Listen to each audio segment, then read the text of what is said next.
Joining us now to answer the Twitter question is our dual threat analyst for college football and basketball. Football on topic today, our guy, Uncle B, Blaine Fowler. Welcome back, Blaine. What's up, guys?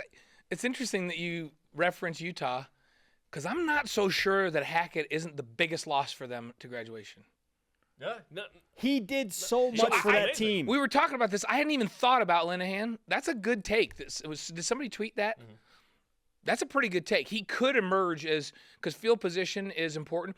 Yeah, you could really, really make an argument that no single player won more important games for Utah in the last 2 years than Hackett. You really could argue fake that. punts. Fake punts is what puts him over the edge to me. Yeah, like he might have won the Vegas Bowl with the fake punt. Well, and here's the thing about him: field position. Every team they played had to be way better than Utah to beat them because they had to drive long fields every time they had the ball. And Utah's defense is really good. Yeah. And so play great defense, have a great punter, and you've got something. So you know what? Hey, kudos to whoever said Linehan. That could be one of my top three. I didn't think of that one, but that's a good take. That's a good hot take. At Milton_rat. There you go. The Twitter handle. So the Rat Man himself, the Rat Man came up with a good idea. I like it. Milton, that's a good take. Milton, what's your pick for this answer to the Twitter question? So my guy's not a guy named Hackett, and he's not a guy named Linehan. It's a tackling machine named Harvey in the middle of the defense. A linebacker. Yeah, and here's why I think that's important. Philosophically, I've had a lot of chance to visit with the staff on what they want to do on both sides of the ball, and this defense is going to be so important. There is my man right there, and I know that this defense is designed to just make teams plead for mercy when they try to run the football. It's going to be you will not run the football. If you're going to beat this BYU defense, you're going to have to be successful dropping back and throwing the ball upfield because the short pass game, screens and that kind of stuff, they're going to rally to the football, and you catch a 1-yard ball or a behind-the-line of scrimmage screen, you're going to get hit right there in the face, and you're going to get tackled. If you try to run the ball, the philosophy's got to be you cannot run the ball against this team.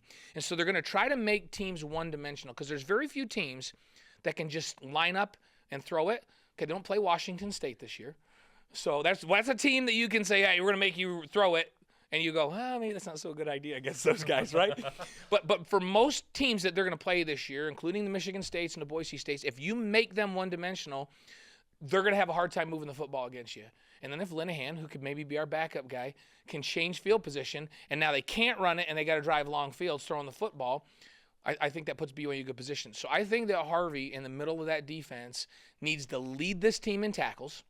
He needs to be an All-American type of a player there because this defense will funnel things to the middle backer, and they expect him to be the enforcer, run stopper, and tone setter for this defense. So to me, he's the most important guy outside of the quarterback, who's always the most important guy, and then your feature tailback is a big part of it. So I'm glad you guys excluded those because I think that Harvey's going to have a big role to play this year. In a 4-3 defense, do you anticipate that the tackling, just the sheer numbers of tackles will go up for a guy like Harvey Lange and let's say Fred Warner, who I think is going to play a significant role on this team as well? In a 4-3, the guys in the middle are going to get more opportunities to make tackles. So this defense isn't exactly what Utah ran when Kalani was there. It's not exactly what they ran at Oregon State when Kalani was there. It's not exactly what Ed Lamb ran at San Diego or that Stanford ran because that's that kind of made its way to Southern Utah and Stanford, or exactly what they ran at Southern Utah. It's kind of best practices of all those, but it has its roots in those defenses. Think about Utah. Chaz Walker a few years ago was a walk-on middle backer, son of one of my teammates from here at BYU, Kevin Walker. Unbelievably productive, all Pac-12. Utah has all Pac-12 linebackers every year. Gianni Paul last year. In fact, Jared Norris last year. So it's a defense that features great linebacker play, and if you're up to it, and if you're ferocious, and if you get after it, you can have big numbers in this defense. So I expect Harvey to have big numbers in this defense. In the past, the defensive line almost got this pass on not making tackles. It was like, well, the linebackers come up and make the tackles, don't worry. And I thought, well, why can't they make some tackles sometime? Since BYU is going to run with 4 defensive linemen, kind of this hybrid fourth, it's essentially a linebacker playing D-line. You can call them whatever you want. It's a hybrid. should the defensive line be making more tackles this year? They will. In the 3-4, the defensive ends, we call them ends. Remember, Bronson was playing defensive end. But in the 3-4, your defensive ends are more like NFL defensive tackles. They're expected to be block eaters. They're expected to hold two guys at the line of scrimmage and not let them slide to the second level so those two inside backers can scrape and get to the football.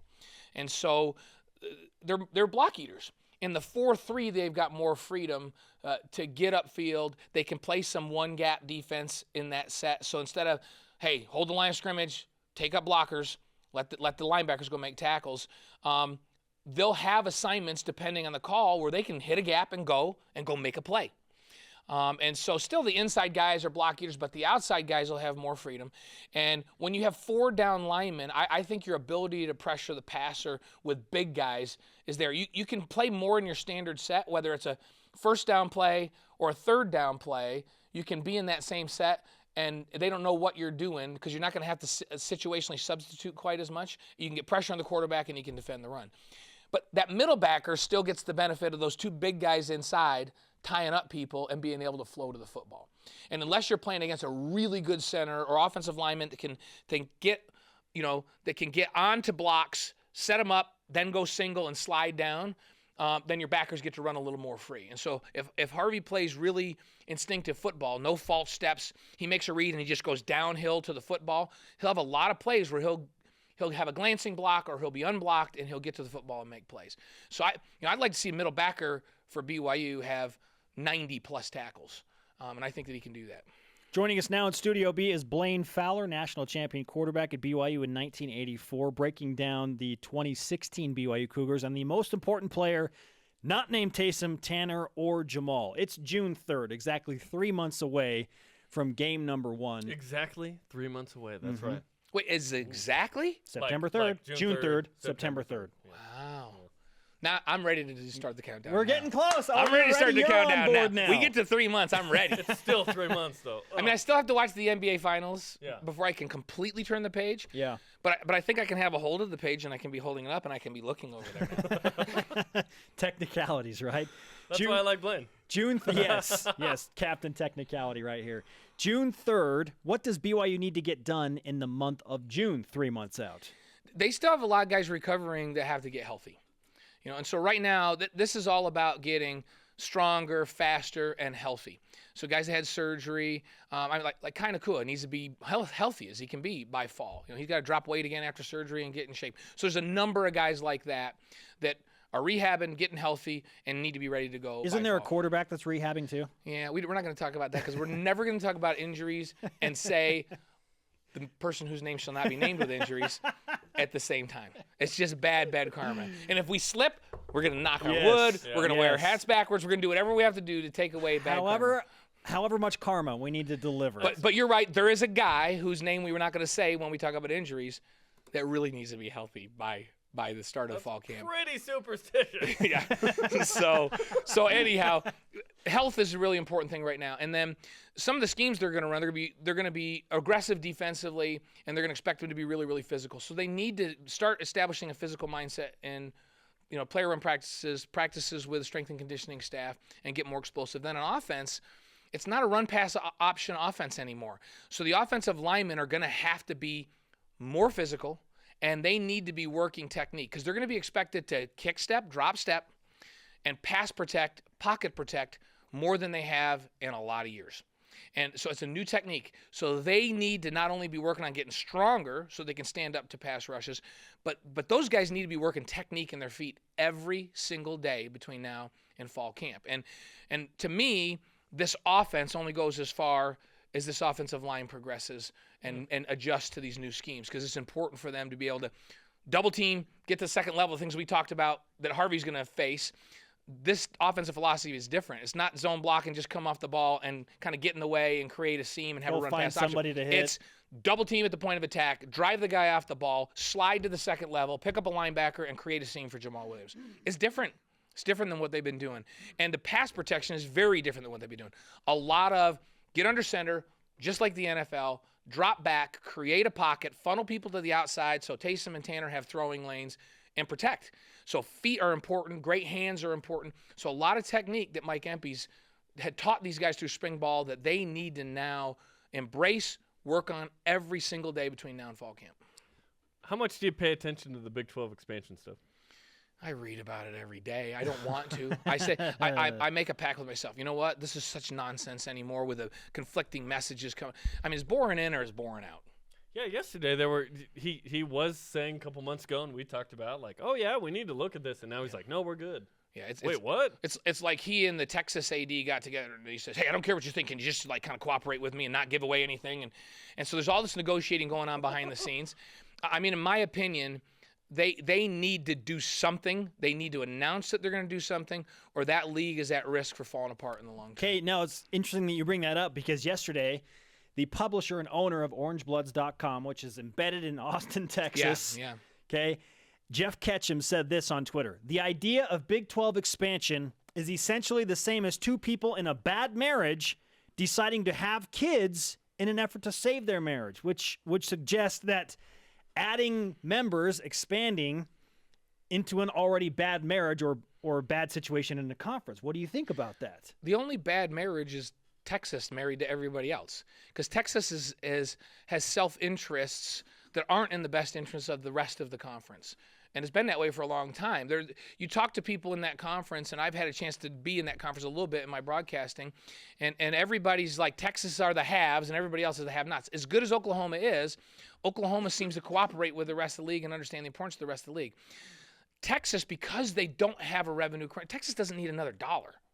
They're great. They're one of the top revenue-generating programs, not just through ticket sales. They're the number one in the NCAA. Their apparel and those kinds of things go down to anywhere in the state of Texas, and you see burnt orange everywhere. So they're not concerned with financial issues whatsoever. And so they're just like, why are we going to dilute anything? Why do we need to play anybody else? Everything's great. While the rest of the league is going, we need more revenue. We don't want this gap to be so big between the SEC and the ACC. And some new light has been shed in the last couple of weeks. CBS Sports published an article where they talked about the fact that there is a built-in contractual obligation by the TV partners that if you add teams, that the additional revenue has to be given to the league. So now we know that it isn't splitting up the same pie in more ways, that they're guaranteed by contract that if they add a team, that there's enough revenue to support that team from the television contract. So what's the holdup? What's the holdup? Well, that's the question. The holdup is that Texas is the holdup. And they are good at lobbying, and they talk to teams that they feel they're responsible for bringing in the league, like TCU and Baylor, and Baylor's got all kinds of other distractions going on right now, but they're telling those guys, hey, we brought you here, we're your brother, you need to hang with us, this isn't good for us, hang with us. I think Texas's big fear is that somehow they're going to be forced to disband the Longhorn Network, which brings in over $10 million a year in revenue, and they're going, we've got that.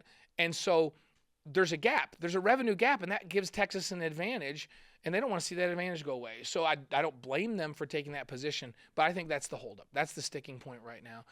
If the revenue's there, bring the teams in, pick from the ones that are there right now, because down the road, and I don't know if it's 5 years, 8 years, I believe that there's going to be another major realignment, and the ACC and the SEC and the Big Ten are all likely going to go to 16 teams. And when they do, don't you want to have the ones that are there that are the top to pick right now, or do you want them to be gone at that time? Because at that time, if you go, okay, now we've got to expand, and the ACC says to Cincinnati, hey, come, and the Pac-12 says to BYU, come, why would you go to the Big 12 at that point? Yeah. They got a chance to get the best teams right now. They should take it. Big 12 might get gobbled up, bottom line. And I think with what we've learned this week, Texas is okay with that. They're okay with that. If you don't do something in the near future, then the big teams are going to be attractive expansion opportunities into other leagues. If you do something now and you change the television contract the way the ACC did, where the league holds the rights to all the teams, you really make it difficult, really, really punitive for teams to leave the league at that point. It's hard for ACC teams. They get such a penalty in television revenue and rights based on this new contract when they expanded last, that it would be hard for anybody to poach the ACC. Right now, the Big 12 doesn't have that kind of contract. This is what they need to write into it. Give themselves long-term security and add some good quality teams, and revenue shouldn't be an issue. Blaine, get yourself ready. 3 months away from the first football game. Thanks for the time, man. All right, guys. Good to see you.